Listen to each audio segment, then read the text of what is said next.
Dari lantai dasar Sentral Bisnis Jakarta Islamic Center, Radio JC, Suara Peradaban Islam Jakarta.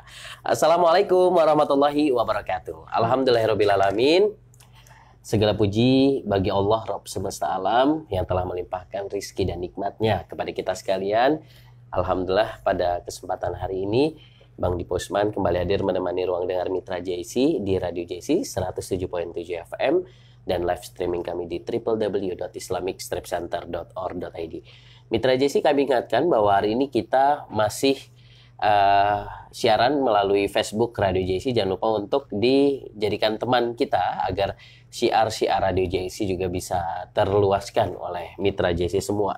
Dan jangan lupa untuk subscribe, like, dan komen di channel YouTube kami JC TV atau JIC Channel. Hari ini kita sudah memasuki edisi yang ke-8. Ya, 8 Maret 2021 atau edisi ke-14 ya dalam program SKS. Dan tentunya narasumber kita juga sudah hadir di hadapan Mitra JIC, yaitu Ibu Dr. Rina Uswatun Hasanah, SOS IMM, yang tentunya beliau sebagai Kepala Subdiv Pendidikan dan Pelatihan Jakarta Islamic Center. Nah, hari ini kita akan membahas satu tema yang berkaitan dengan gaya kepemimpinan, atau kalau kita lihat judulnya mungkin di hadapan Mitra JC semua atau di ruang dengar Mitra JC adalah Leadership Style for Organizational Performance Improvement. Insya Allah selama 60 menit ke depan kita akan bincang-bincang persoalan ini, dan tentunya ada beberapa pertanyaan-pertanyaan juga yang sudah masuk dari Mitra JC. Insya Allah kita akan jawab juga pada kesempatan hari ini. Untuk itu langsung saja tanpa perpanjang kalam kita langsung sapa narasumber kita, Ibu Dr. Rina Uswatun Hasanah. Assalamualaikum warahmatullahi wabarakatuh. Warahmatullahi wabarakatuh. Apa kabar Ibu Rina? Baik, alhamdulillah. Alhamdulillah sehat ya. Sehat. Keluarga sehat juga ya. Alhamdulillah. Alhamdulillah. Pada hari ini kita akan membahas satu hal yang amat penting bagi perusahaan, karena memang fokus kita ini kan bicara tentang pendidikan, dan ini juga salah satu literatur yang mungkin harus diketahui bagi perusahaan, karena gaya kepemimpinan itu sangat mempengaruhi terhadap kinerja bagi organisasi dan bahkan bisa mempengaruhi pegawainya. Karena hakikatnya kalau kita bicara tentang gaya kepemimpinan itu pasti tujuannya adalah ingin mempengaruhi bawahannya agar bisa lebih baik lagi kinerjanya. Nah, untuk itu kami persilahkan dulu Ibu Rina Uswatun Hasanah untuk menyapa dulu Mitra JC yang bergabung hari ini. Kami persilahkan. Baik, terima kasih Bang Dipo. Bismillahirrahmanirrahim. Assalamualaikum warahmatullahi wabarakatuh. Waalaikumsalam warahmatullahi wabarakatuh. Alhamdulillahirrabbilalamin. Assalatu wassalamu ala rasulillah wa ala alihi wasahbihi ajma'in. Rabbi shrah li sadri wa yassir li amri wahlul 'uqdatam min lisani yafqahu qawli. Rabbi zidni ilma warzuqni fahma. Amin ya rabbal alamin. Alhamdulillahirabbil alamin. Hari ini Sharing Knowledge Series sudah memasuki seri yang ke-14. Ya. Dan alhamdulillah semakin hari semakin banyak juga artinya Mitra JIC yang ikut bergabung bersama acara ini. Dan itu merupakan sebuah peningkatan kemajuan yang baik sekali untuk acara ini. Baik Bang Dipo, untuk tema hari ini saya akan membawakan tentang leadership style for organizational performance improvement. Jadi gaya kepemimpinan untuk meningkatkan kinerja organisasi. Itu baik organisasi, perusahaan maupun dimanapun Anda berada, menjadi seorang pemimpin atau bahkan di dalam rumah tangga Anda menjadi seorang pemimpin, ya mudah-mudahan ini bisa memberikan hasanah keilmuan untuk bisa kita mengembangkan potensi-potensi yang bisa kita lakukan di aplikasi di sehari-hari kita. Jadi kita langsung masuk ke slide kita kali ya. Boleh. Bang Dipo, saya manggil Pak apa Bang nih? Bang kalau Dipo belum aja. Nikah kan Bang. Kalau udah nikah Pak apa nih Bang? Bang aja. Bang. Baik Bang Dipo. Ya. Jadi sebelum kita masuk ke gaya kepemimpinan, kita juga harus membahas what is a leadership style. Jadi sebenarnya apa sih yang dimaksud dengan gaya kepemimpinan itu? Jadi memang gaya kepemimpinan ada beberapa jenis. Tapi sebelum kita masuk ke jenis-jenis itu, kita harus tahu sebenarnya gaya itu apa sih? Apakah bergaya, bermodel, berpose gitu ya? Kemudian saya mengambil ada beberapa teori di dalam tema hari ini. Untuk pengertian dari leadership style saya ambil dari Robbins 2008 yang menyebutkan bahwa leadership style is the ability to influence a group to achieve a vision or set of goals that have been set. Jadi gaya kepemimpinan itu adalah kemampuan, ability itu kemampuan to influence. Jadi untuk mempengaruhi a group, suatu komunitas, suatu organisasi, suatu perusahaan yang di situ terdiri dari beberapa orang yang ada pimpinan dan bawahannya, to achieve a vision. Jadi untuk menunaikan atau untuk mencapai sebuah tujuan. Jadi setiap organisasi, setiap perusahaan pasti punya visi misi, dan itu tentu kita ingin visi misi itu berhasil atau sampai kepada tujuan yang diinginkan. Nah, salah satu yang bisa dilakukan itu melalui leadership style. Nah, jadi ada beberapa variabel yang bisa mengangkat kinerja organisasi. Salah satu yang memang harus diperhatikan dan itu penting adalah tentang leadership style. Jadi gaya kepemimpinannya. Kenapa sih kok gaya kepemimpinan yang saya angkat di hari ini? Karena pemimpin kan adalah tiangnya ya. Jadi dia adalah sebuah bisa disebut core atau inti dari perusahaan itu atau bahasa organisasi kita tuh nahkoda di kapal gitu. Nahkodanya, kaptennya gitu ya.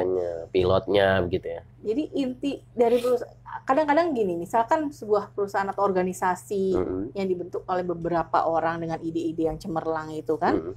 Jadi dia merupakan sebuah figur di dalam organisasi tersebut.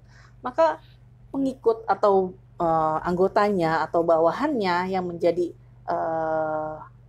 orang-orang yang ada di sekelilingnya selalu memperhatikan figur tersebut. Bahkan figur itu ya kadang kita adalah beberapa yang memuja gitu kan. Nah, artinya apa? Orang yang tersorot atau sebagai figur itu memang harus memberikan segala sesuatu yang akhirnya ideal menurut bawahannya. Nah, gaya-gaya ini kan harus diperhatikan. Jangan sampai orang sudah menyorot kita sebagai pemimpin, tapi kita berlaku tidak pada tempatnya. Seperti itu. Maka sebenarnya beban yang berat dipikul oleh seorang pemimpin. Itu kan bagaimana Rasulullah SAW ketika itu mencontohkan bahwa pemimpin dimanapun Anda berada, tidak hanya di perusahaan, dimanapun seorang pemimpin, bahkan suatu negara gitu kan, dia juga harus memberikan contoh yang baik. Artinya karena setiap tindak tanduknya pasti dilihat. Gitu. Dan ini berlaku juga kayak semacam bos, pemimpin atau ketua itu ya? Ya pimpinan artinya kan dia berada di puncak atau di depan ya. Jadi orang yang diberi amanah untuk mengendalikan yang tadi mempengaruhi, yang bisa mempengaruhi, yang mengendalikan suatu grup, organisasi, perusahaan, bahkan suatu negara. Baik, jadi bagaimana dia bisa mempengaruhi, itulah gayanya. Jadi gayanya ini mau mempengaruhinya seperti apa? Itulah leadership style. Jadi gaya-gaya yang dilakukan sampai akhirnya tujuan itu tercapai, itulah yang disebut dengan leadership style. Itu menurut Robin, karena saya angkat ada beberapa teori Bang Dipo, dan ini menurut saya untuk hari ini tema atau teori yang diberikan oleh Robin cocok gitu. Dan Robin juga kita kenal sebagai ilmuwan yang luar biasa ya dalam merumuskan beberapa bukunya memang saat ini digunakan di beberapa universitas untuk bidang manajemennya. Apalagi organisasi begitu ya. Baik, Bang Dipo. Kemudian setelah kita mengetahui leadership style, kita juga harus tahu sebenarnya pemimpin itu memiliki fungsi apa sih di dalam organisasi gitu kan. Nah, ini Harvey 2004, ini sebuah penelitian menentukan ada 4. Sebenarnya banyak sekali, tapi dirangkum oleh Harvey 2004 ini. Yang pertama, untuk pencapaian tujuan, sebagaimana tadi Robbins juga menyatakan bahwa pencapaian tujuan itu bisa dilakukan melalui leadership style, maka fungsi kepemimpinan yang pertama memang untuk bagaimana bisa mempengaruhi pencapaian tujuan. Ini menurut Harvey. Jadi sejalan ya dengan Robin tadi. Kemudian setelah pencapaian tujuan, dia tuh harus memikirkan siapa-siapa saja yang bisa membantunya untuk mencapai tujuan tersebut. Maka dibuatlah sebuah tim. Maka fungsi kepemimpinan itu membangun tim, membangun orang-orang yang bisa membantunya untuk mencapai sebuah tujuan. Oleh karena itu kadang di beberapa organisasi yang besar, organisasi maju, dia mempunyai tim, kita sebut tim khusus lah ya. Itu yang sangat loyal, yang membantu percepatan visi misi itu untuk tercapai. Oh, jadi memang kadang diperlukan ya membuat sebuah tim khusus untuk memang fokus kepada Artinya orang-orang tersebut memang loyal dan bisa diandalkan untuk percepatan tadi Bang Dipo. Karena kalau kita lingkupnya terlalu besar, apalagi punya anggota atau punya bawahan yang sampai ribuan dan sebagainya, untuk membuat solid itu, ya kan, sebuah organisasi yang solid tentunya diperlukan artinya struktur-struktur di bawah pimpinan itu yang mampu mengendalikan semuanya. Itu yang menjadi ini semacam staf ahli atau staf khusus atau itu termasuk ya? Termasuk seperti itu. Jadi jajaran terdekat kepada pimpinan yang akhirnya bisa mempengaruhi keseluruhan organisasi. Jadi membentuk atau membangun sebuah tim yang solid untuk pencapaian tujuan. Selanjutnya, ketika sudah membangun sebuah tim, maka fungsi dari kepemimpinan itu juga menjaga tim tersebut. Bagaimana tim itu bisa solid dan terus loyal kepada pimpinannya. Jadi tidak hanya urusan atur mengatur, perintah, kemudian instruksi dan sebagainya, tapi juga mengayomi. Gitu. Jadi bagaimana Rasulullah juga kan mengajarkan kita bahwa pimpinan itu tidak hanya urusan tadi instruksi, tapi juga dia memberikan contoh, dia berlemah lembut seperti 2 pekan lalu saya sampaikan di SKS juga, bahwa pemimpin itu ketika melakukan suatu kegiatan berbisnis dan sebagainya, dia harus amanah, kemudian dia harus ramah tamah. Ramah artinya ramah kasih sayang, kemudian juga dia juga harus bisa sabar. Nah, untuk di dalam organisasi itu ada satu lagi yang harus diperhatikan oleh pemimpin-pemimpin kita adalah adil. Sebagaimana nanti saya sampaikan di slide terakhir saya adalah surat As-Sod itu disampaikan bahwa tidak hanya amanah, kemudian ramah dan berkasih sayang, lemah lembut, tapi juga harus bersikap adil. Nah, sehingga tim itu bisa solid terus sampai akhirnya pencapaian tujuannya bisa terrealisasikan. Selanjutnya fungsi yang keempat itu adalah mengembangkan individu.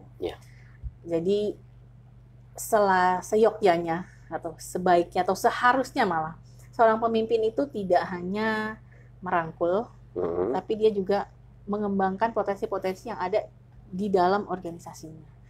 Jadi artinya tidak pembiaran ya, tidak melakukan pembiaran terhadap bawahan-bawahan atau pengikutnya yang barangkali Bang Dipo di situ banyak potensi yang bisa dikembangkan. Kan? Mungkin di sini Bang Dipo di Jakarta Islamic Center sudah Magister Management dan itu punya potensi sebenarnya kan, bisa dikembangkan. Mungkin Bang Dipo bisa melakukan kegiatan-kegiatan yang akhirnya sifatnya lebih untuk menjadi pemimpin begitu. ya artinya manajemennya itu sudah bagus. Akhirnya Bang Dipo bisa lebih diunggulkan mungkin di sisi manajemennya, gitu kan. Itu bisa dibangun menjadi satu tim yang akhirnya solid, yang bisa membantu loyalitas pimpinan, akhirnya mencapai tujuan. Sebenarnya kita mau bikin apa nih? Misalkan di Jakarta Islamic Center, kita ingin membangun sebuah SDM yang artinya unggul gitu ya, SDM unggul. Maka bisa dipilih lah beberapa orang yang akhirnya memang berkualitas, buatlah satu tim untuk kemajuan Jakarta Islamic Center. Kan itu kan artinya bagus sekali gitu loh Bang Dipo.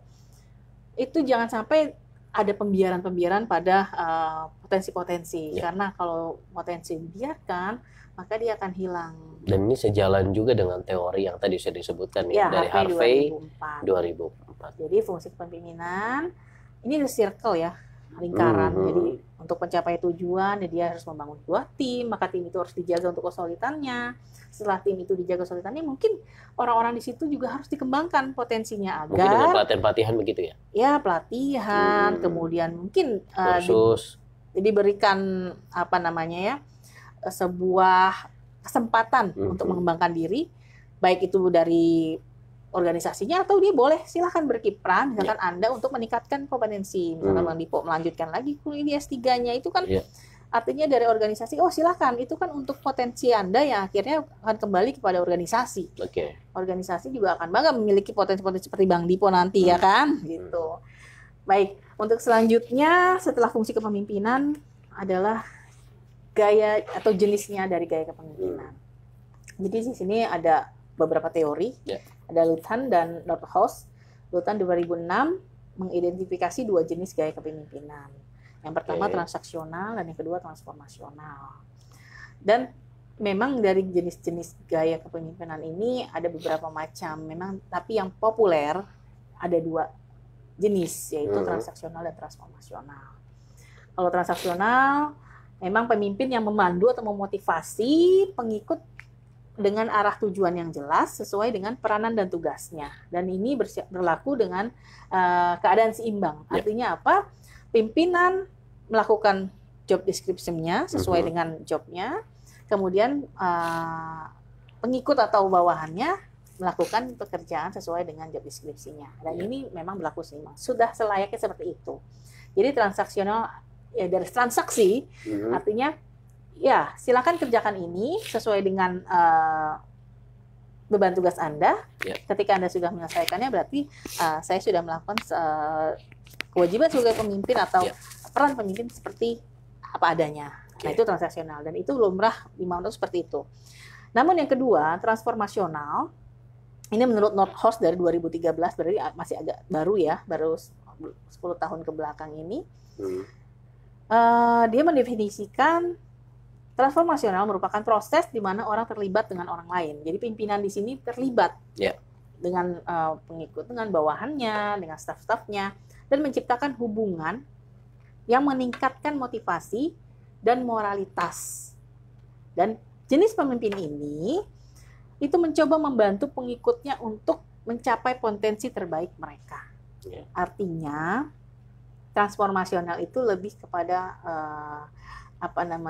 pendekatan yang personal approach. Jadi bagaimana dia bisa, pemimpin ini bisa mengarahkan, kemudian memotivasi, bahkan memberikan kesempatan tadi untuk meningkatkan potensinya. Nah dari 2 jenis ini sebenarnya ini bukan perbandingan. Jadi transaksional dan transformasional bukanlah suatu hal atau 2 jenis yang berlawanan, tidak. Tetapi alangkah baiknya seorang pemimpin itu memiliki keduanya dan disesuaikan dengan visi misi dari organisasinya. Kalau misalkan kita sifatnya reguler seperti perusahaan atau mungkin pekerja-pekerja buruh pabrik misalnya atau yang kerjaannya memang reguler, nah itu mungkin transaksional tepat karena Anda melakukan sesuai dengan job yang diberikan. Tetapi kalau di dalam organisasi pengembangan seperti mungkin Jakarta Islamic Center, Pusat Pengkajian dan Pengembangan Islam Jakarta, yang di sana memang di dalam namanya itu sudah mencirikan pengembangan, maka transformasional sangat cocok untuk dikembangkan atau diaplikasikan di dalam organisasi ini. Jadi bagaimana pemimpin itu bisa mengayomi, pemimpin itu bisa memberikan kesempatan untuk para anggotanya meningkatkan potensi, kemudian juga memberikan motivasi. Yang lebih terpenting adalah personal approach tadi, sehingga masing-masing dari anggotanya bisa menampilkan apa yang terbaik dari mereka, dan itu untuk pengembangan dari organisasi tersebut. Tapi perbedaan yang signifikan dari 2 jenis ini apa? Tadi kalau transaksional itu sifatnya hanya sesuai dengan apa yang diberikan, apa yang sudah disepakati. Jadi pimpinan adalah mengatur ini, pengikut mengatur ini. Jadi staff ini kerjaan Anda silakan kerjakan. Pimpinan ini kerjaan silakan kerjakan. Jadi sifatnya reguler dan itu keadaannya memang apa adanya. Gitu. Di sana pun bisa terjadi misalkan pemberian motivasi dan sebagainya, tapi memang itu adalah di luar dari apa yang sudah disepakati. Sedangkan kalau transformasional, gaya ini kan gaya ya. Artinya dia tuh tidak hanya bersifat saya adalah pimpinan di sini, tapi saya juga berkewajiban untuk membina bawahan-bawahan saya agar nanti mereka bisa seperti saya atau bisa melanjutkan apa yang sedang saya kerjakan. Yang baik itu bisa mix gitu ya antara transaksional dengan. Jadi ini bukan berlawanan tapi perpaduan yang paling baik. Jadi memang situasional artinya ketika saat itu dibutuhkan sosok transaksional, misalnya kegiatan yang memang ini sudah ada beban tugasnya ini dan ini dan ini, itu transaksional dilakukan, gaya transaksional dilakukan. Tapi ketika kita tujuan ini mau mengembangkan organisasi ini untuk lebih besar lagi. Begitu ya? Nah, maka pimpinan yang harus ada di situ adalah gaya yang transformasional. Transform artinya bertransformasi, melakukan perubahan dan pengembangan. Seperti itu Bang Dipo. Kita lanjut dulu Bang Dipo ya. Selanjutnya kita lihat Selanjutnya lagi. Karakteristik. Nah, ini ada transformasional dan VS transaksional. Ini seperti seolah VS atau lawan ya. Padahal ini adalah karakteristik yang mungkin memang agak berlawanan, bukan artinya transformasi dan transaksional itu adalah berlawanan, tapi memang karakteristiknya yang berbeda. Dan bukan antara bagus atau tidak ya. Ini lebih kepada jenisnya dan memang perbedaan-perbedaan yang bisa dilakukan di situasi yang berbeda. Yang pertama transaksional, ini penghargaan kontingen, artinya ada kontrak pertukaran penghargaan dengan usaha yang dikeluarkan. Jadi saya keluarkan kontrak ini artinya gini. Ini saya berikan tugas, silakan kerjakan dalam 1 bulan ini, maka Anda akan saya berikan fee-nya seperti ini. Nah, itu gayanya udah transaksi banget kan, adanya transaksi. Kemudian masih transaksional yang kedua, ada aktivitas aktifnya, jadi pimpinan itu mengawasi, kemudian melihat adanya pelanggaran atau tidak di lapangan, kemudian mengambil tindakan korektif. Nah, itu memang sudah tugas pimpinan seperti itu kan, mengawasi, melihat, ada yang kurang, ada yang kurang baik, panggil, beri arahan, selesai. Nah, itu transaksi sifatnya. Kemudian yang ketiga, tindakan pasifnya adalah intervensi jika standar tidak dipenuhi. Jadi dia baru melakukan sebuah intervensi ketika memang sudah sangat dibutuhkan pimpinan itu melakukan intervensi. Jadi mungkin ketika di lapangan dia lihat ini masih bisa diperbaiki oleh temannya, maka dia akan menyuruh temannya untuk menegurnya seperti itu. Dan dia akan intervensi kalau itu sudah tidak bisa dilakukan oleh orang-orang sekitarnya, baru pimpinan turun tangan. Nah, ini transaksional. Dan yang keempat adalah sesuka hati. Artinya menghindari tanggung jawab, menghindari pengambilan keputusan. Seperti tadi, ketika di lapangan itu ada permasalahan dan sebagainya, diserahkan dulu kepada floor, kepada para pegawai, para staf untuk menyelesaikan permasalahannya. Jika memang tidak bisa diselesaikan, baru tadi dia aktivasi pasifnya itu dia baru turun tangan intervensi. Nah, itulah transaksi. Jadi sifatnya memang seperti apa adanya. Jadi pimpinan mempunyai tugas ini, pegawai punya tugas ini, ya udah silakan masing-masing kita kerjakan. Kecuali memang tidak bisa diselesaikan, saya baru turun tangan. Pemimpin yang turun tangan. Itu nasional. Kemudian transformasional. Jadi kalau transformasional ingatnya ke film Transformer aja nih Bang. Transformasi ya. Transformasional ini yang pertama karisma. Jadi pemimpin di sini memberikan visi dan misi, dia memunculkan rasa bangga, mendapatkan respek dan kepercayaan. Jadi dia membangun bagaimana para pengikutnya atau para bawahannya atau staf-stafnya itu memiliki simpati kepada pimpinan tersebut. Jadi dia mengeluarkan energi positif, bagaimana dia bisa tampil berkarisma. Nah, itu transformasional yang pertama. Kemudian menginspirasi yang kedua. Artinya dia bisa mengkomunikasikan sebuah harapan-harapan. Kemudian dia juga bisa mengekspresikan ketika dia senang dengan tugas seorang stafnya. Maka dia sebutkan, tugas Anda baik, tugas Anda bagus. Ini bisa saya berikan apresiasi sebagai berikut ini. Nah, itu memotivasi dan menginspirasi. Jadi pegawai ataupun bawahan atau pengikutnya menjadi lebih ya termotivasi dan lebih ingin mencapai sesuatu yang lebih baik lagi karena selalu diapresiasi. Gitu. Jadi ini ternyata memang pimpinan saya menginspirasi saya untuk melakukan sebuah perbaikan. Inspirasi mungkin bisa jadi memberikan contoh juga, Bang Dipo, jadi contoh-contoh yang baik, atau misalkan tidak telat datang, disiplin dan sebagainya, itu juga menginspirasi ya. Wah, pimpinan kita datangnya tepat waktu, masa kita enggak gitu kan. Akhirnya mereka berusaha untuk lebih baik daripada pimpinannya. Kemudian ada simulasi intelektual, yaitu menunjukkan intelijensi rasional pemecahan masalah secara hati-hati. Jadi simulasi intelektual artinya yang bagus memang mempunyai intelektual tinggi, artinya bisa jadi pendidikan tinggi, bisa jadi juga pengalamannya yang banyak, kemudian tentunya orangnya selalu berhati-hati tadi, jadi bersikap adil. Ketika ada permasalahan diselesaikan dengan tidak hanya melalui intelektual tinggi tadi, tapi memakai hati juga gitu loh. Bagaimana bisa diselesaikan dengan keluargaan dan sifatnya harmonis. Nah, ini yang terakhir, yang keempat dari transformasional adalah memperhatikan individu. Artinya bagaimana dia bisa memberikan perhatian, memperlakukan karyawan, selanjutnya juga memberikan nasihat. Jadi nasihat itu, apalagi seorang pemimpin yang langsung memberikan nasihat kepada bawahannya, mungkin bawahannya akan merasa lebih bangga gitu. Saya diberikan masukan loh oleh pimpinan saya gitu kan. Jadi seolah-olah perhatian itu khusus untuknya gitu kan. Tidak, kalau misalkan kita memberikan perhatian di dalam ceramah, mungkin di dalam sambutan, di floor, di masa yang banyak, tidak kena ya kan. Itu hanya sifatnya umum. Tapi ketika dipanggil satu, berikan nasihat, yang lain juga begitu, dia merasa lebih dekat dengan pimpinannya dan dia akan merasa lebih ingin berubah menjadi lebih baik. Menarik ya kalau kita bicara mengenai dua gaya kepemimpinan ini ya. Mungkin ini juga bisa menjadi satu cermin buat para pemimpin yang saat ini sedang mendengarkan kita. Apakah kita termasuk yang transaksional atau yang transformasional? Sebenarnya kita tidak bersifat menggurui, tapi ini adalah teori-teori yang layaknya bisa diaplikasi atau Anda praktekkan di dalam tempat Anda bekerja. Betul. Gitu.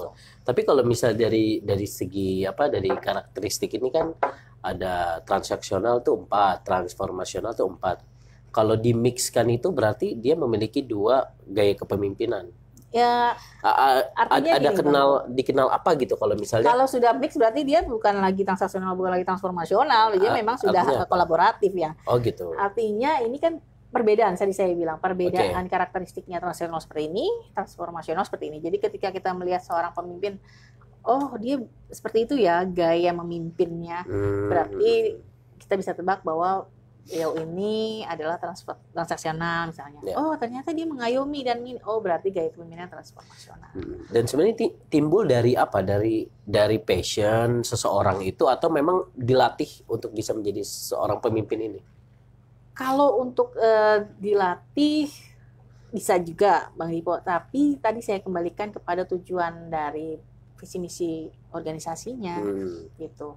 Bagaimana organisasi itu ingin percepatannya seperti apa, gitu kan? Kalau memang sifatnya reguler tadi kayak misalnya kerja di pabrik tadi misalnya dan sebagainya, itu kan bisa. Alangkah baiknya memakai sistem transaksional ini. Ya sudah baik gitu kan. Karena kalau kita memakai transformasional kan waktunya terbuang nanti gitu artinya. Jadi tidak harus ini lebih baik dari ini, tidak gitu. Jadi memang bagaimana Anda menempatkan gaya ini yang sesuai dengan kondisi situasional tadi. Nah, kalau misalnya kayak pemimpin yang otoriter gitu, pemimpin yang bodoh amat, masa bodoh, apakah termasuk dari itu dua gaya kepemimpinan itu sebenarnya ini? Juga gaya kepemimpinan. Itu sebenarnya juga gaya kepemimpinan, tapi kan kalau otoriter dan banyak sekali ya, itu artinya ke negatif ya. Jadi kita ambil yang positif dulu. Kita ambil positif dulu. Jadi yang transaksional dan transformasional. Jadi otoriter sebenarnya baik juga. Dalam situasi yang memang memang harus membutuhkan gitu. suatu otoritas. agar bisa meningkatkan ini juga sih, semua kayak penjualan dan lain-lain kan bisa jadi. Jadi ya saya bilang bahwa situasional itu bisa dilakukan beberapa macam gaya. Namun untuk sebuah organisasi khususnya karena saya melihat saat ini kita perlu pengembangan di sebuah organisasi kita, Jakarta Islamic Center, maka rasanya tepat sekali kalau kita mengangkat dua jenis ini, adalah transaksional dan transformasional. Jadi inginnya seperti apa sih arah ke depannya gitu Bang Dipo. Dan memang sebenarnya sangat bagus jika diterapkan oleh pemimpinan kita nanti adalah transformasional. Karena kita adalah pusat kajian pengembangan yang kita membutuhkan pengembangan, dan itu memang memerlukan pemimpin-pemimpin yang bertransformasi, yang transformasional di organisasi ini. Bukan hanya sebatas profesional dalam hal transaksi, tapi betul-betul dari dalam diri yang menjadi satu cerminan begitu ya. Bagi memang sangat pusat pengkajian pengembangan Islam. Iya, sangat menarik sekali Bang Dipo. Kalau misalnya kita berpikir seperti ini, apalagi Jakarta Islamic Center adalah sebuah ikon besar ya, artinya ikon religi yang besar. Bagaimana nanti pimpinan di dalamnya itu bisa memiliki sifat karismatik. Nah, karismatik itu cirinya siapa? Cirinya transformasional, berkarisma tadi kan. Nah, kemudian bagaimana juga bisa menginspirasi kita nih yang ada di sini semua, misalkan Bang Dipo di bidang bisnis, saya di diklat. Akhirnya dia bisa melebur ke seluruh divisinya, dan kita bisa melihat beliau sebagai sosok inspiratif, gitu kan? Dan sehingga bawahannya itu bisa mengikuti begitu. Iya, bisa mengikuti dan bahkan bisa menghasilkan hal-hal inovatif, gitu kan, untuk pengembangan JIC ke depannya. Itu jadi sangat berharap bahwa pimpinan kita di Jakarta Islamic Center ini adalah seorang sosok yang transformasional. Walaupun ada juga transaksionalnya juga ada gitu. Itu kalau mungkin kalau di Persendi situasi tertentu memang harus ada gaya-gaya transaksional dilakukan juga. Seperti itu Bang Dipo. Ini kita curhat apa nih Bang Dipo? Iya, lebih mengomentari kali ya sebagai ini adalah materi kita hari ini. Opini kita sebagai pekerja atau pegawai di Jakarta Islamic Center. Termasuk juga sebagai ini yang memang fokus di tema kita hari ini. Iya. Jadi materi hari ini itu sangat relevan dengan keadaan yang saat ini. Betul. Dan itu memang tidak dihubung-hubungkan sebenarnya. Ini adalah rangkaian dari beberapa tema sebelumnya. Yang kita mengangkat tentang manajemen konflik, manajemen stres, inovatif, dan akhirnya sekarang ke leadership. Baik Bang Dipo, untuk selanjutnya. Next. Pemimpin mempraktekkan komitmen kepemimpinan dengan cara 5. Ini menurut Coase dan Posner 2007. Yang pertama, memberikan contoh. Tadi kita sudah sebutkan berapa kali Rasulullah sebagai uswatun hasanah. Itu kan memberikan contoh-contoh tauladan yang baik. Nah, ini model the way. Contoh di sini artinya lebih ke pekerjaan. Jadi karena berbeda dengan yang kedua, menginspirasi nilai-nilai itu lebih kepada perilaku yang memiliki value, memiliki nilai. Kalau yang pertama, contoh pekerjaan. Misalkan tadi datang tepat waktu, pekerjaan selesai, tugas dengan waktu yang telah ditentukan. Nah, itu contoh yang baik untuk seorang pemimpin. Kemudian kalau nilai-nilai, sikap mungkin. Apakah dia tadi lebih ke sikap? Ya, sikapnya ramah. Ramah, kemudian perhatian. Kemudian juga mungkin pintar dan bisa mengayomi, tadi itu lebih memiliki nilai. Jadi kita lebih bisa berdampak pada diri kita yang berhubungan langsung dengan pemimpin tersebut. Itu menginspirasi nilai-nilai, artinya memiliki value dari sikap-sikap yang diberikan kepada kita. Atau artinya internal dan eksternal kali ya. Bisa. Kalau internal lebih memberikan contoh, kalau eksternal mempengaruhi dan bisa menginspirasi nilai-nilai. Ya, bisa juga seperti itu. Kemudian yang ketiga, menguji proses.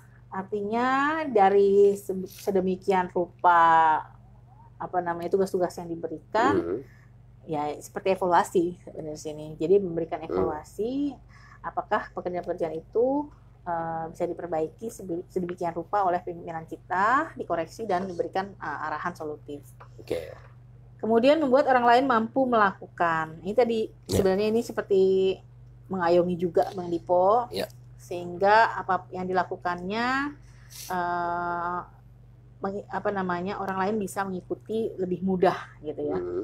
Yang terakhir, menjaga hati. Ini sebenarnya sudah kita rangkum dari beberapa pertemuan, bahwa kita sebutkan di awal, pemimpin itu bisa yang adil, kemudian ramah, lemah lembut, sabar, dan tentunya amanah.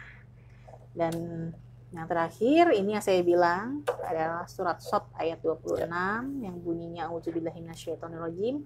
Bismillahirrahmanirrahim. Ya Daud, inna ja'alnaka khalifah fil ardi fahkum bainan nas bil haqq wa la tattabi'il hawa fayudillaka an sabilillah. Innal ladzina yadilluna an sabilillah lahum adzabun syadid bima nasu yaumal hisab. Yang artinya Allah Subhanahu wa taala berfirman, wahai Daud, sesungguhnya engkau kami jadikan khalifah di muka bumi, maka berilah keputusan di antara manusia dengan adil. Dan janganlah kamu mengikuti hawa nafsu, karena akan menyesatkan engkau dari jalan Allah. Sungguh orang-orang yang sesat dari jalan Allah akan mendapatkan azab yang berat, karena mereka melupakan hari perhitungan. Begitu juga dengan An-Nisa ayat 58 yang menyebutkan bahwa apabila kamu menetapkan hukum di antara manusia, hendaknya kamu menetapkannya dengan adil. Jadi ditekankan ketika di dalam sebuah organisasi, ketika ada permasalahan perkara, pemimpin-pemimpin itu kita lebih mengutamakan sifat keadilan. Jadi bagaimana nanti pemimpin-pemimpin kita insya Allah bisa melaksanakan amanahnya menjadi sebagai pemimpin, yaitu pemimpin yang adil. Dan yang harus diingat, lawan kata dari adil adalah zolim. Jadi ketika kita tidak bisa, sebagai pemimpin tidak bisa berbuat adil, maka berhati-hatilah, barangkali kita sudah berbuat zolim. Jadi sungguhlah ada amanah yang berat yang harus dipikul oleh seorang pemimpin, maka diharapkan seorang pemimpin itu bisa berhati-hati dalam kepemimpinannya.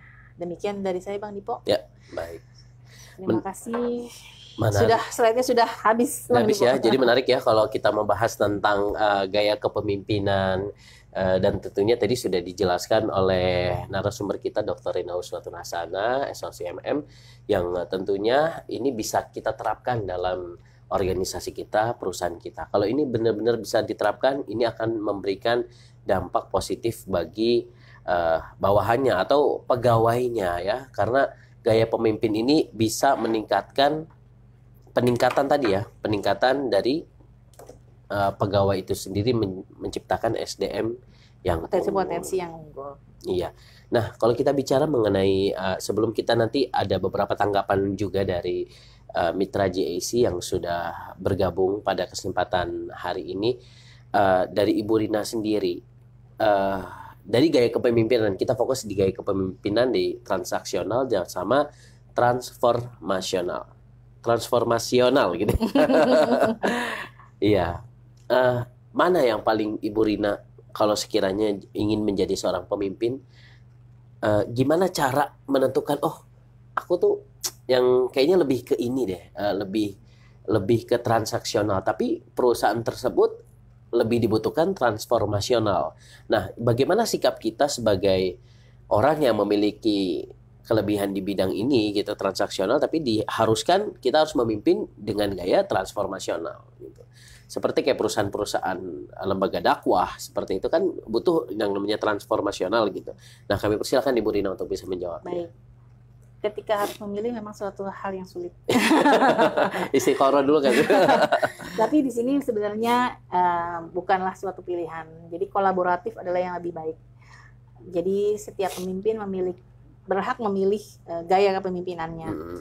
Namun di dalam suatu organisasi yang membutuhkan pengembangan, artinya membutuhkan transformasi, maka transformasional lebih cocok.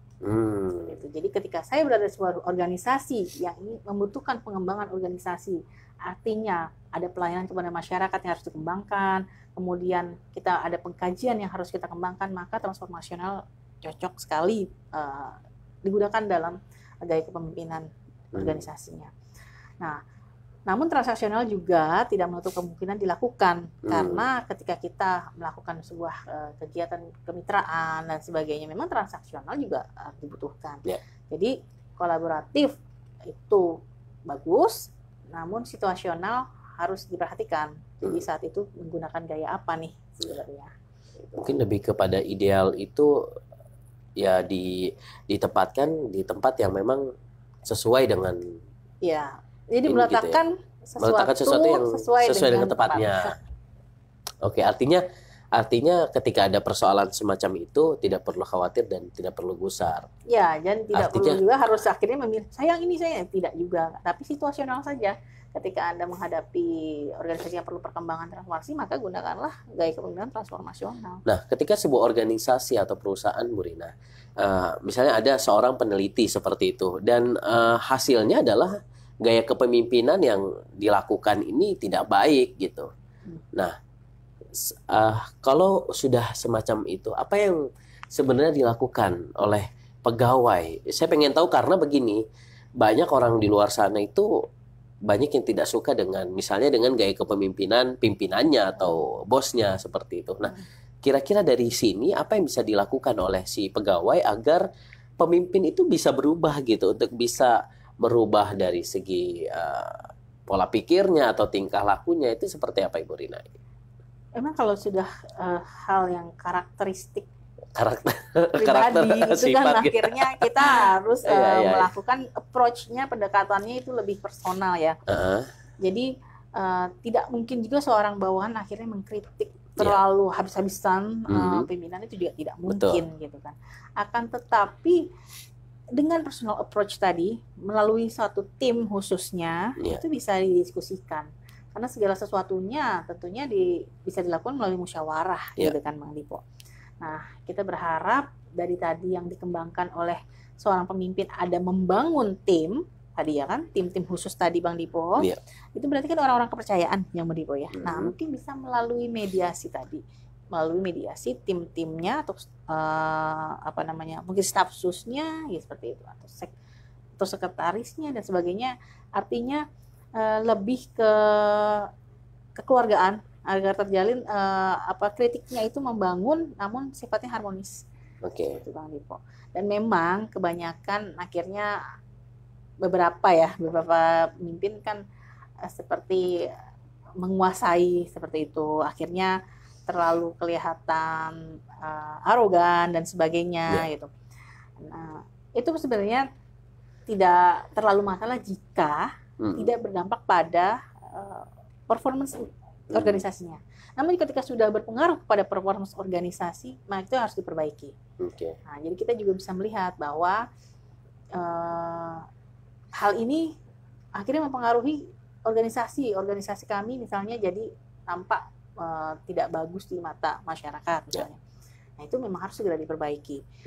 Bisa melalui tadi mediasi atau personal approach, mungkin melalui orang-orang terdekat dari pimpinan tersebut. Oke, baik. Jadi memang alangkah baiknya ketika kita ingin menyampaikan sesuatu yang Bang Dipo tangkap, tidak boleh juga, memang agak susah untuk merubah karakteristik dari orang tersebut ya.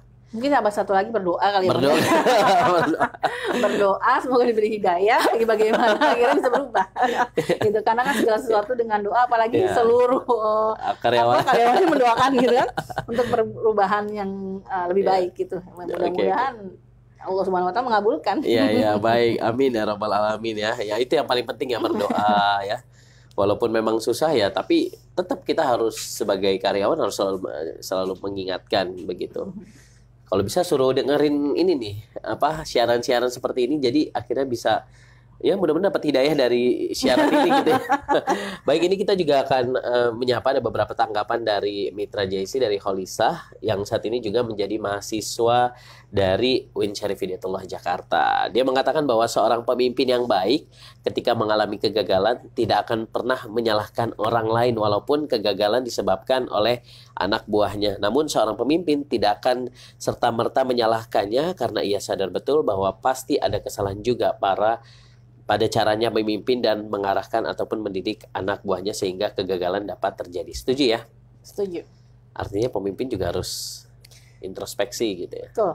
Jadi ini kepada siapapun ya, tidak hanya pemimpin. Ketika menunjuk seseorang, ya kan, menunjuk kesalahan seseorang, itu yang jari ketiganya kan ke arahnya ke kita. Jadi sebaiknya kita introspeksi, apakah apalagi pemimpin, kita perhatikan mungkin dia melakukan kesalahan karena kurang fit gitu kan, kondisinya kurang fit, atau mungkin ada permasalahan di balik itu. Maka saya katakan bahwa organisasi organisasi ini lain dengan perusahaan yang membutuhkan profit dan sebagainya ya. Sebuah organisasi yang ingin mengembangkan potensi-potensi individu yang ada di dalamnya itu, personal approach itu diperlukan seperti tadi.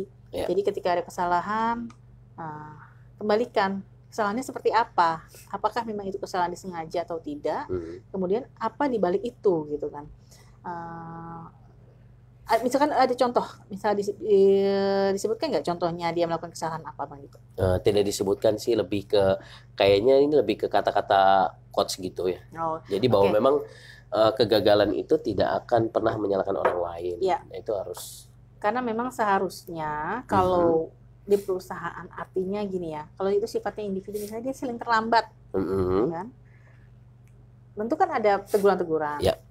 Nah, teguran-teguran itu apa? Dia kesalahannya apa? Misalkan karena macet dan sebagainya, kan nggak mungkin setiap hari dia ya. Nah, kalau sudah setiap hari, itu artinya memang perlu diperbaiki orang pribadi tersebut. Tapi kalau cuma sehari 2 hari, misalnya dia terlambat, kemudian akhirnya dia jadi, artinya apa ya? Harusnya dia punya peran besar, tapi dia terlambat. Nah, itu juga tidak bisa menyalahkan satu pihak. Gitu kan, kita lihat kenapa alasan dia terlambat dan sebagainya, gitu kan. Dan itu pimpinan juga harus bisa maju di depan untuk memberikan, artinya apa ya, menjadi bukan tameng ya, artinya saya di depan, saya bisa minta maaf kepada seluruh audien yang saat itu hadir mungkin karena keterlambatan itu. Gitu. Namun memang harus ada punishment juga, gitu kan, ada reward, ada punishment. Jadi ketika ada kesalahan ya harus dihukum juga gitu, tapi hukumannya mungkin bisa dilihat lagi tadi dari personalnya, apakah hukuman itu memang setimpal dengan apa yang dilakukan gitu. Karena terkadang kita melakukan kesalahan itu di luar dari kendali kita ya. Kadang-kadang kita mengetik aja kan ada salah huruf gitu ya. Memang yang baik itu semua disiapkan dengan segala sesuatunya, bagaimana supaya tidak terlambat misalkan gitu, atau misalkan kesalahan kalau sifatnya sudah seperti nepotisme, sifatnya sudah seperti korupsi dan sebagainya, mungkin itu tidak termaafkan ya Bang Dipo gitu kan. Nah, itu jadi harus diperhatikan juga sebagai pemimpin, bagaimana Anda bisa memiliki apa ya namanya ya, rasa yang besar untuk bisa memaafkan, namun juga bisa memberikan arahan agar bawahan-bawahan Anda tidak melakukan sebuah kesalahan. Gitu. Karena kalau kita sudah berlaku baik, pasti bawahannya ingin mengikuti baik. Kalaupun sampai ada yang melakukan kesalahan, itu coba digali lagi. Kenapa sampai kesalahan itu bisa terjadi? Gitu. Dan itu tadi saya bilang, yang baik harus diberi reward, yang memang melakukan kesalahan yang memang harus diberi punishment. Gitu. Oke. Baik ya. Artinya ya harus betul-betul paham ya mengenai hal ini gitu ya, seorang pemimpin bukan hanya memberikan reward, tapi punishment juga suatu saat diperlukan untuk meningkatkan sekali lagi tanpa melihat dari sudut pandang yang pribadi itu. Artinya juga jangan sampai pemimpin itu kalah dengan bawahannya. Ya itu kan. Kalahnya dalam arti bukan kita bersaing dan sebagainya, bukan ya. Artinya dipengaruhi ya. Jadi yang mempengaruhi itu adalah pimpinannya. Jangan sampai pimpinan itu dipengaruhi oleh yang lainnya gitu. Gak menyindir masalah persoalan politik sekarang kan ya. Enggak.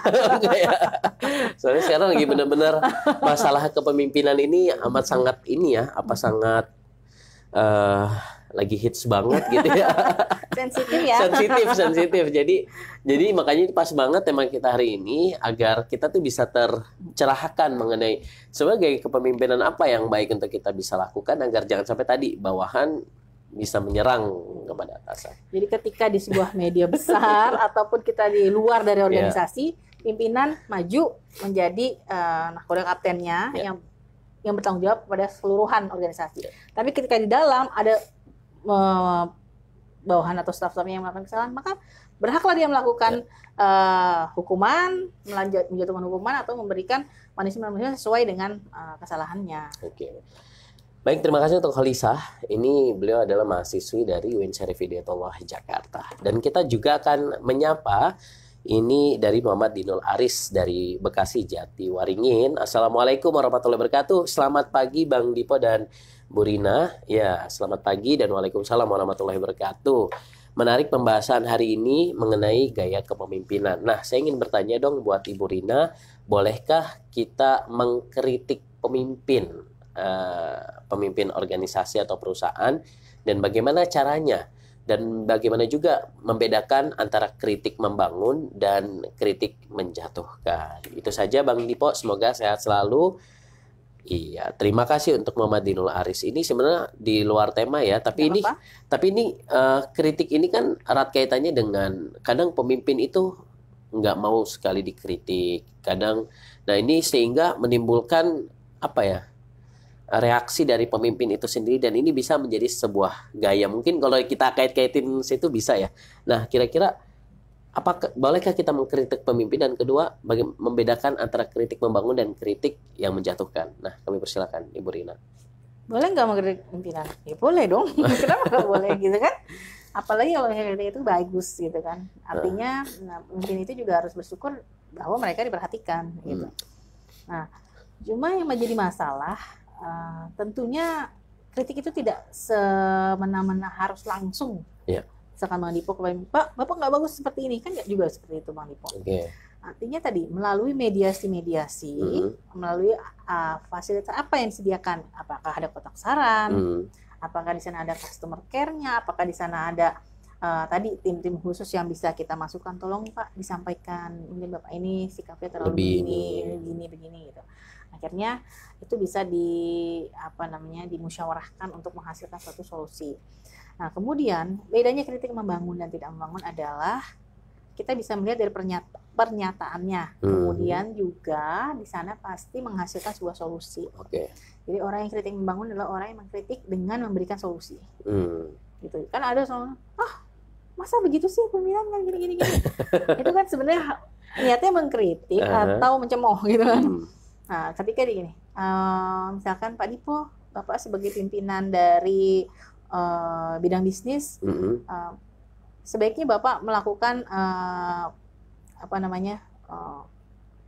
pelebaran saluran marketingnya, misalnya, yang melalui ini, itu kan lebih baik Pak, misalnya. Nah, itu kritiknya membangun. Jadi melalui pernyataan kita bisa lihat.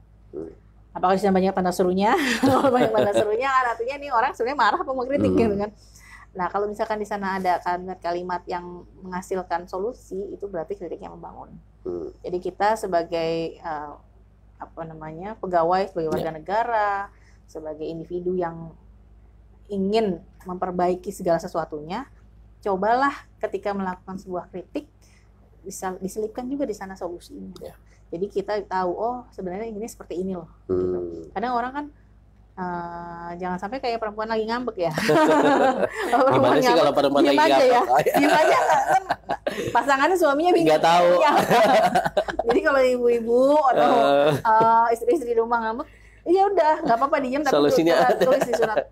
Saya maunya ini Pak, misalnya. Kan ada solusi, jadi bisa kita cari jalan keluarnya, itu lebih bagus. Begitu Bang Dipo. Nah, itulah sekilas tadi sudah dijelaskan oleh Bu Rina selaku narasumber kita, yang tentunya bisa membedakan antara kritik membangun dan kritik yang menjatuhkan. Ya, alangkah baiknya kita sebagai orang Timur juga lebih baik ya ini seperti berbahasa yang baik ya, mengkritik yang memberikan solusi itu jauh lebih baik. Tapi kali dari dua segi kepemimpinan, kayak kepemimpinan, kalau soal kritik kayaknya sama ya. Kritik sama aja. Itu kan bagaimana menyikapinya nanti hasil kritikan itu kembali kepada pribadi karakter masing-masing. Oke, baik ya. Itu lebih ke reaksi dari apa tuh bahasa ilmiahnya itu kalau kritik itu? Merespon. Iya, merespon. Merespon kritikan. Nanti kita lihat kalau memang tadi kalau kritikan membangun pasti langsung ditanggapi dengan baik. Gitu. Jadi pribadi masing-masing, apalagi namanya kritik pasti kan nggak nggak enak ya awalnya, pasti kalimat pertama itu nggak enak. Nah itu bagaimana kita akhirnya bisa membesarkan hati kita untuk menerima pernyataan yang nggak enak dulu tuh. Jadi biasa dilatih untuk bisa menerima kritikan dan paling tidak menyiapkan diri untuk perubahan yang harus dilakukan dari kritikan itu. Oke. Baik, Ibu Dr. Hajarina Uswatun Hasanah, SOS-IMM, hari ini sudah banyak memberikan nilai dan memberikan wawasan begitu luar biasa, bicara tentang gaya kepemimpinan, apa yang biasa kita harus lakukan sebagai seorang pemimpin agar organisasi perusahaan kita tuh maju. Nah, tadi sudah dijelaskan sebagai closing statement, sebagai penguat lagi di tema kita hari ini mengenai tadi yang Bang Dipo sudah sebutkan, leadership style for organizational performance improvement. Kami persilahkan Ibu Rina untuk memberikan closing statement. Terima kasih Bang Dipo. Jadi untuk statement akhir saya ulangi beberapa statement di paparan saya, bahwasannya transaksional dan transformasional bukanlah suatu perlawanan atau perbandingan, melainkan kolaboratif yang akan lebih baik. Jadi lakukanlah gaya-gaya kepemimpinan ini sesuai dengan situasional yang sedang berlaku. Kemudian yang harus diperhatikan adalah kepada para pemimpin, sangat dianjurkan atau perintah Allah SWT supaya kita bisa bersikap adil, karena lawan adil adalah zolim. Jadi bagaimana caranya kita bisa menjadi seorang pemimpin yang tidak zolim. Barangkali ketika kita tidak bisa melakukan suatu keadilan, karena sifat manusia itu kan memang sulit untuk adil ya Bang Dipo. Artinya kita menempatkan segala sesuatunya sudah sedemikian rupa secara baik untuk menghindari hal-hal yang menzolimi orang lain. Mungkin demikian dari saya Bang Dipo. Assalamualaikum warahmatullahi wabarakatuh. Waalaikumsalam warahmatullahi wabarakatuh. Terima kasih Dr. Rina Uswatun Hasanah, SOS-IMM, yang tadi sudah memberikan closing statement mengenai adil. Ingat adil, ingat bagaimana cara memimpin Rasulullah Shallallahu Alaihi Wasallam yang tadi sudah disebutkan oleh Ibu Rina, bahwa seorang pemimpin setidaknya memiliki sifat-sifat yang tadi sudah disebutkan, adil, kemudian ramah, kemudian lemah lembut, sabar dan kasih sayang. Iya ya. Kalau kasih sayang bukan hanya pemimpin perusahaan tapi sama istri juga kayaknya ya. Oke, terima kasih banyak Bu Rina, dan terima kasih juga buat mitra yang sudah bergabung hari ini. Kami ingatkan selalu untuk senantiasa mendengarkan program Radio JC di 107.7 FM, dan jangan lupa untuk like, komen, dan share di sosial media kami di Radio JC, baik Facebook ataupun Instagram, dan jangan lupa juga untuk komen juga di channel YouTube kami JIC TV dan JIC Channel. Semoga dengan siaran ini dapat memberikan nilai tambahan untuk kita semua dan bisa merubah dan bisa mentransformasi kita lebih baik lagi. Saatnya Bang Dipo Usman pamit undur diri. Billahi taufik wal hidayah.